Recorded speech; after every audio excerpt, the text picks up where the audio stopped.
qurşağından. Çiyin qurşağına hansı sümüklər aiddir qızım? Çiyin qurşağına Cüt, iki kürək, bir də cüt, körpücü sümüyümüz aiddir. Növünə görə nədir? Kürək sümüyünün növü nədir? Yastı sümük. Yastı sümük kürəkdir. Körpücü sümüyümüz nədir?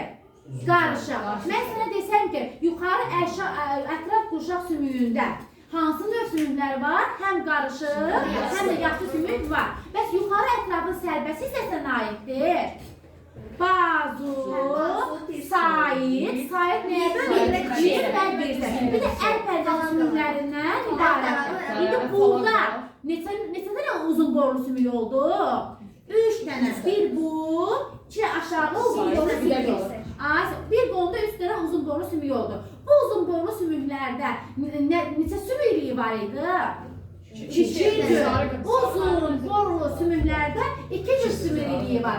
Çünki bütün sümüklərdə qırmızı var idi. Uzun borlarda həm qırmızı, həm sarı sümüklüyü vardı. İndi əl pəncəmizin sümüyündən danışaq. Bura nə aiddir? Bəli, nə qədərdir? 8 sümük vardı və biləyə əmələ gətirir. Bunlar nədir? Əl dalağı sümüyümüz 5 dənədir. Bunlar isə falanqalardır.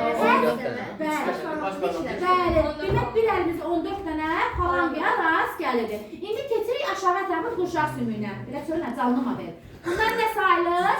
Cüt, salam sümüklərini sayılır. Aşağı ətrafı qurşaq sümüyünə. Sərbəst səsinə aiddir. Bud, baldır. Bir də ayaq. Bəli, baldır sümüyü bölünür, inci qamışa.